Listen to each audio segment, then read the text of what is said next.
Boa noite. Hoje é quarta-feira, 26 de agosto de 2020. Deputados federais e senadores do Rio Grande do Norte vão à Justiça para tentar manter a Petrobras no estado potiguar. A empresa anunciou vendas de ativos e a saída, que deverá ser concretizada no prazo de até um ano. Rio Grande do Norte registra redução na taxa de transmissão da Covid-19, mas a realidade varia entre regiões e inspira atenção no oeste potiguar. E você vai ver também. Universidade Federal do Rio Grande do Norte anuncia a retomada do semestre letivo para o dia 8 de setembro. As aulas serão realizadas de forma remota. E ainda, atletas paraolímpicos do Rio Grande do Norte retomam a rotina de treinos com vistas às Paralimpíadas de Tóquio, ainda previstas para 2021. Essas e outras notícias você confere agora com o Band Cidade, que está no ar.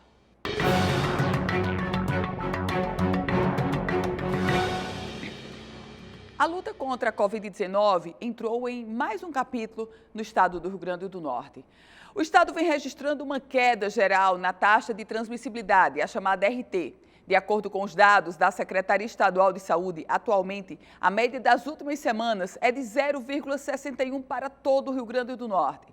Considerando o índice mais próximo, a RT sobe para 0,87. Apesar da melhora do índice estadual, 118 municípios continuam apresentando uma taxa de transmissão considerada alta, ou seja, acima de 1,03. A subcoordenadora de Vigilância Epidemiológica, Alessandra Lucchesi, explica quais as regiões ainda estão na zona considerada de risco. Nesse momento, dispondo da terceira região de saúde, que é a região do Mato Grande, da região oeste, que é a segunda região de saúde, a região de Mossoró, e a região do Alto Oeste, que é a sexta região de saúde, com indicadores acima de 1. Mas é necessário que isso seja observado, como nós sempre mencionamos, prospectivamente, para que essa taxa ela venha se confirmar, ou a depender da confirmação de casos ou descarte de casos, isso sofra alterações. E o Rio Grande do Norte conta hoje com 60.426 casos confirmados de pacientes que contraíram a Covid-19. Chegamos hoje a 2.204 óbitos, sendo 3 deles confirmados nas últimas 24 horas. O alerta trazido por Alessandra Lucchesi, a subcoordenadora de Vigilância Epidemiológica da Secretaria Estadual de Saúde, é extremamente sério. O Rio Grande do Norte vive situações completamente diferentes. Numa situação, por exemplo, a cidade de Caicó, que tem uma taxa de transmissibilidade de 1,3, hoje já trazia uma taxa de 0,7. Por outro lado, no Alto Oeste, a cidade de Riacho de Santana tem uma taxa de transmissibilidade superior a 5, ou seja, para cada pessoa contaminada, esse cidadão contagia outras 5 pessoas com a Covid-19. São números que alertam e mostram que, embora estejamos em um processo de retomada, e ela precisava acontecer, mas a responsabilidade do cidadão para as medidas de prevenção e de higienização são essenciais para que possamos continuar nessa caminhada. E a Universidade Federal do Rio Grande do Norte fez mudanças no calendário acadêmico para o período letivo 2020.1. As aulas vão continuar em formato remoto, mas agora estão previstas para começar no dia 8 de setembro, é o que você acompanha agora. Com a modificação no calendário acadêmico para o 2020.1, as aulas remotas na UFRN, que estavam previstas para começar na última segunda-feira, dia 24 de agosto, agora devem começar no dia 8 de setembro. Essa decisão foi tomada pelo Conselho de Ensino, Pesquisa e Extensão da UFRN, em virtude de ainda não ser possível disponibilizar para os estudantes o programa de pacote de dados da Rede Nacional de Pesquisa, a RNP, que será fornecido, disponibilizado pelo Ministério da Educação, e essa não disponibilização dessa internet para os nossos estudantes iria prejudicar os estudantes em vulnerabilidade econômica, aqueles estudantes que já são assistidos pela universidade para acompanhar as aulas que acontecerão no formato remoto. Com a mudança, foi criado um período extraordinário de matrículas, que vai do dia 8 ao dia 18 de setembro. Os alunos também poderão solicitar o trancamento da matrícula em turmas do período entre os dias 8 de setembro e 30 de outubro. As aulas, que começam no próximo dia 8, serão encerradas no dia 19 de dezembro. O Conselho da UFRN também aprovou o início das atividades do período letivo 2020.2 para o dia 18 de janeiro do ano que vem. Para orientar os estudantes sobre as mudanças, a universidade elaborou um guia digital com perguntas e respostas sobre o novo calendário.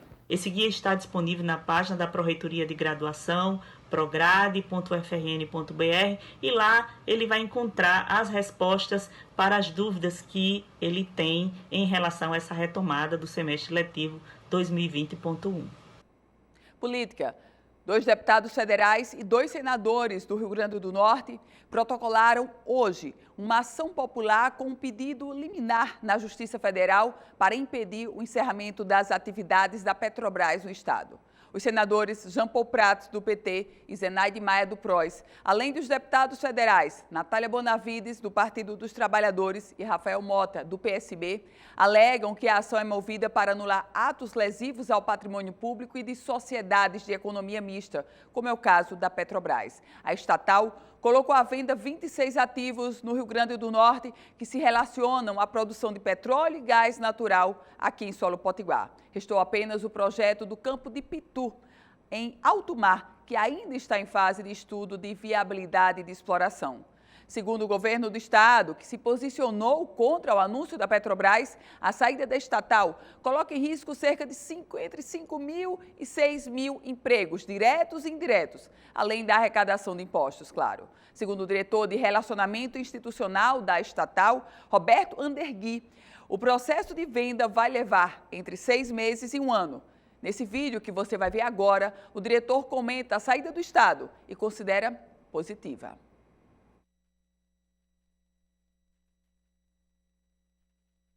A Petrobras anunciou a venda do Polo Pirangi, que são campos de petróleo que temos no Rio Grande do Norte, algumas concessões, junto com a estrutura de escoamento e também o terminal de Guamaré, que permite a exportação e importação de produtos. Ao fazer isso, a Petrobras busca obter maior fortaleza no ambiente de preços baixos de petróleo, gerando mais reforço para o nosso caixa.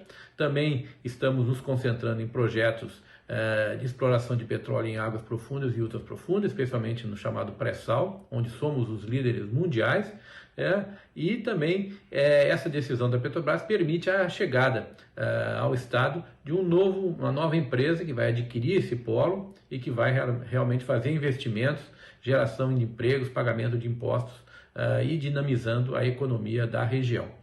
A todos os empregados da Petrobras será oferecida a possibilidade de trabalhar em outro projeto, então, portanto, ninguém será demitido nesse processo, ou, se quiser, poderá aderir também ao nosso programa de demissão voluntária. O momento é delicado, é tenso, obviamente. A Petrobras, uma empresa que foi responsável no passado pela arrecadação de R$1 bilhão aqui no estado do Potiguar. Da nossa arrecadação, 1 bilhão veio da Petrobras, isso quer dizer em torno de 12%. Essa empresa vai nos deixar e, obviamente, que causa uma espécie de medo, de tensão, até de pânico. Mas observem que a Petrobras sai e vem uma empresa privada com outro estilo. E entre alguns especialistas do setor, há inclusive uma grande expectativa de que as empresas privadas cheguem com mais investimentos para exploração de petróleo no Rio Grande do Norte, porque a Petrobras já vinha no processo de desinvestimento. Sobre essa ação dos deputados federais e senadores, é uma ação legítima. Todo cidadão pode protocolar uma ação. Agora, a responsabilidade pela saída da Petrobras do estado do Potiguar é também da bancada federal. Mostrou fragilidade, fraqueza junto ao governo federal. E detalhe, a decisão da Petrobras de sair do estado não é de hoje, não. Há pelo menos 6, 8 anos já vinha esse processo de desinvestimento e, portanto, com claríssimos sinais. Como todo brasileiro, só fecha a porta, você sabe como. E o Ministério Público do Rio Grande do Norte pediu na Justiça Potiguar anulação de toda a fase virtual do processo de revisão do Plano Diretor de Natal. Os atos finais do processo de revisão do plano foram encerrados com a votação da proposta final, que ocorreu de forma virtual ontem, terça-feira, e hoje, quarta-feira. O Ministério Público ajuizou 2 ações civis pedindo a anulação. Segundo o próprio MPRN, 24% dos acessos realizados na eleição virtual para a escolha dos delegados, ou seja, 152 acessos de eleitores, estavam com endereços de IPs corrompidos ou incompletos. Ainda de acordo com a denúncia do Ministério Público, outras inconsistências foram apuradas e garantias básicas de prevenção de fraudes não foram adotadas. Falando agora sobre política, no Congresso Nacional, a gente vai a Brasília, porque quem traz todas as informações é Napoleão de Castro. Muito boa noite para você, Napoleão. Nesta quarta-feira foi promulgado no Congresso Nacional o projeto que torna permanente os investimentos do Fundo da Educação Básica no Brasil, o Fundeb. Uma luta das parlamentares em nível de Congresso, prefeitos, governadores e da sociedade educacional em nível de Brasil. O programa aprovado agora, que virou lei, que foi promulgado na manhã desta quarta-feira, amplia de 10% até 23% a participação do governo federal na distribuição dos recursos. O presidente do Senado, Davi Alcolumbre, falou da importância da aprovação desta matéria de forma unânime no Senado da República. É uma legislação que não tem mais prazo de validade, que é perene e aumentando gradativamente de 10% para 23%. Você tem cerca de 130% a mais de recursos ao longo de 5 anos para a valorização da educação. O Senado Federal, ao longo de 1 ano e meio, participou de todos os debates na Câmara dos Deputados, na tramitação da matéria, para que nós pudéssemos chegar no dia de hoje e termos uma votação histórica por unanimidade, com apoiamento de todos os partidos políticos e sem nenhum destaque. O presidente Davi Alcolumbre, do Congresso Nacional, falando sobre essa promulgação do Fundeb. Destacar que tivemos ontem no Palácio do Planalto o lançamento do programa Verde e Amarelo, um programa habitacional que vai substituir o Minha Casa Minha Vida e que cria linhas especiais de financiamento para as regiões Norte e Nordeste do país. O ministro do Desenvolvimento Regional, Rogério Marinho, Norte Rio-Grandense, destacou inclusive o resgate a pessoas que já estão no programa, mas que estão neste momento na inadimplência. Nós faremos também uma autorização extremamente importante que o programa anterior não permitia. Nós estamos aperfeiçoando o programa habitacional do Brasil para permitir que nós possamos fazer a renegociação de dívidas dos mutuários de faixa 1 no Brasil. Nós estamos falando de uma inadimplência que está beirando 40%, senhor presidente. E são os mais pobres, são aqueles que ganham até R$ 1.800. E a lei não permite essa renegociação. A lei hoje determina que nós tomemos de volta quase 500 mil residências. Senhor presidente, isso acaba hoje. A partir de agora, nós poderemos fazer um grande esforço de renegociação dessa dívida para que essas 500 mil famílias no Brasil possam retornar à sua normalidade econômica. Ministro Rogério Marinho, na sua fala no Palácio do Planalto, no lançamento do programa Verde e Amarelo. De Brasília, Napoleão de Castro, para o Band Cidade. E com 20 votos favoráveis e 7 contrários, a reforma da Previdência da Câmara Municipal de Natal foi aprovada em sessão daquela Casa Legislativa. Após o debate, todas as emendas referentes à alíquota de contribuição previdenciária apresentadas por vereadores foram rejeitadas pela Comissão de Justiça. O projeto permanece com as emendas que já tinham sido aprovadas na sessão passada, da semana anterior, e com as alíquotas atuais propostas pelo prefeito Álvaro Dias. A alíquota única de 14% para os servidores e a contribuição patronal de 22%. Pronto, a Câmara Municipal de Natal aprovou o projeto de reforma previdenciária. Sem surpresas, o prefeito Álvaro Dias nada de braçada ali na Câmara, no contexto de que tem uma base consolidada. O prazo de setembro, tranquilo, já foi vencido agora. E a reforma previdenciária do governo do estado? O prazo de julho, o governo se apavorou. Agora tem o prazo de setembro, só que o projeto de reforma previdenciária da governadora Fátima Bezerra ainda não foi colocada na pauta da Assembleia Legislativa, porque o próprio governo ainda não fez sua lição de casa. Construir a base lá naquela casa. Tem 13 deputados favoráveis, quando o necessário para aprovar uma PEC é de 15 deputados. Nesse contexto, ninguém se assuste se chegarmos ao final de setembro com o governo do Estado ainda precisando aprovar a reforma da Previdência. E se não conseguir, o Executivo, a União, ela poderá inclusive punir o governo do Estado, suspendendo todas as transferências voluntárias para o Executivo Estadual. E vamos conferir agora a previsão do tempo para amanhã em parte da região Nordeste. As informações são da Somar Meteorologia. Olá, muito boa noite. Boa noite também a todos que nos acompanham. O ar seco comanda o tempo na maior parte do Nordeste e impede a formação de nuvens de chuva. A chuva segue ao longo da costa e de maneira mais expressiva ao longo da faixa leste.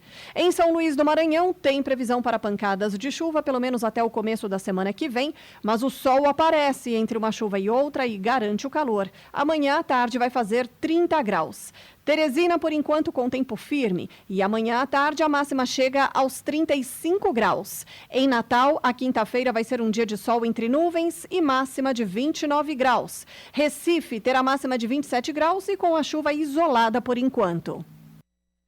Próximo bloco, a gente recebe para uma entrevista via Skype o presidente da Federação dos Municípios do Rio Grande do Norte, o prefeito de São Paulo do Potengi, José Leonardo Cassimiro. O Band Cidade volta em um minuto. De volta com o Band Cidade. E eu recebo agora para uma entrevista via Skype o presidente da Federação dos Municípios do Estado do Rio Grande do Norte, o prefeito de São Paulo do Potengi, José Leonardo Cassimiro. Prefeito Naldinho, muito boa noite, bem-vindo ao Band Cidade. Boa noite, Ana Ruth, boa noite a todos os seus telespectadores. É um prazer retornar para conversar um pouco com vocês sobre os nossos assuntos municipalistas aqui no Rio Grande do Norte. Presidente, recomposição do Fundo de Participação dos Municípios, já confirmado pelo governo federal até novembro, agradou a FEMUNE ou esperava mais?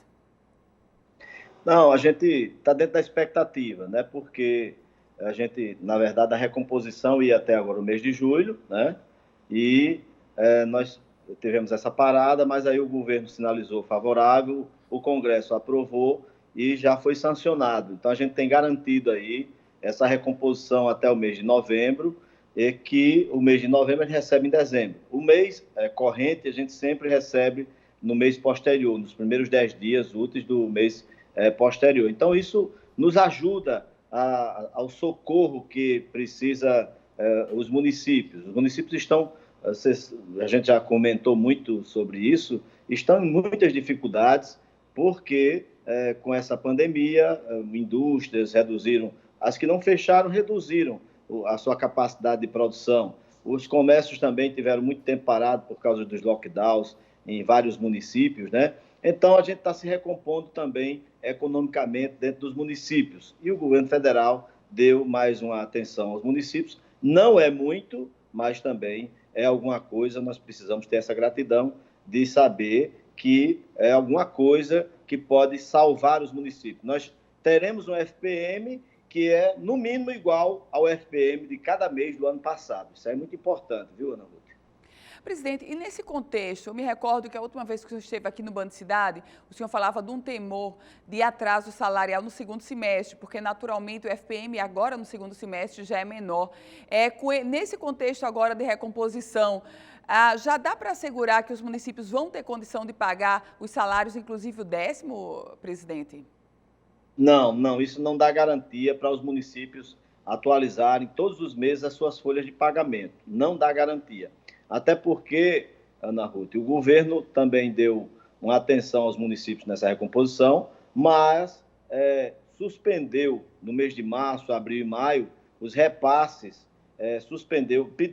deu essa condição aos municípios de suspender o repasse do INSS patronal no mês de março, abril e maio. Mas os municípios têm que pagar agora nos meses de agosto, setembro e outubro. Então, os municípios irão entrar numa outra dificuldade, que é pagar 2 INSS dentro do mesmo mês. Nós iremos pagar agora em agosto. Quem não pagou o FPM, o INSS de março, vai pagar agora em agosto o INSS patronal de agosto e o de março. Em setembro vai pagar o INSS patronal de setembro, do mês corrente, e mais o INSS patronal de abril. E em outubro nós iremos pagar o mês corrente, a parcela do INSS patronal, e também o patronal do mês de maio. Então, vai haver aí um problema muito sério nos municípios. Se os municípios não estão conseguindo pagar quase o INSS